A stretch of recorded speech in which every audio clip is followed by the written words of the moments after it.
नमस्कार शेतकरी मित्रांनो. आज आपण आलो आहोत झारगडवाडी.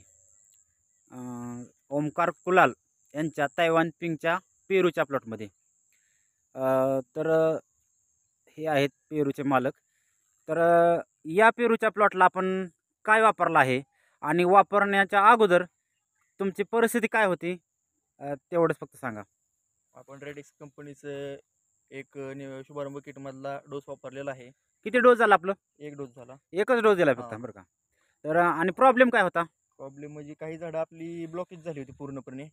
हां, पूर्ण थांबली होती झाडं. थांबली होती. तर आता हं. त्याचा शेंडा पहिल्या बऱ्यापैकी चालू हो का, झालेला ही आहे. बघा अशी झाडं होती.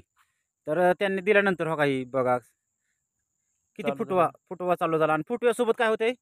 कळी पण निघते. कळी पण निघते. हे बघा झाड हे पूर्णपणे असं स्टॉप झालेलं होतं आणि फुटव्यासोबत आहे. तर हे बघा अतिशय सुंदर अशी काळोखी आणि माल पण भरपूर आहे. जवळपास किती आहे माल आपला? तरी 80+ आता सेटिंग आहे बघा. त्याच्यावर तुम्ही समाधानी आहात का? हां, ओके. समाधानी आहात आम्ही. चांगला रिझल्ट बसतोय चांगला तुम्हाला? रिझल्ट आहे. तर बाकीच्या शेतकऱ्यांनी वापरायला काय हरकत नाही, काही नाही अडचण. बरोबर? आणि स्वस्त पण आहे. स्वस्त पण आहे. हं. तर बाकीचा रासायनिक खर्च भरपूर असे करतात आणि बाकीचा नेमॅटोड हे घालण्यासाठी खूप असा करतात. हां, हां. पण त्याच्या तुलनेनं आपला खूप कमीच कमी आहे. खर्च आहे. हां. आणि रिझल्ट पण छान आहे. छान आहेत. तर शेतकरी मित्रांनो नक्कीच वापरा शुभारंभ पेरू स्पेशल किट.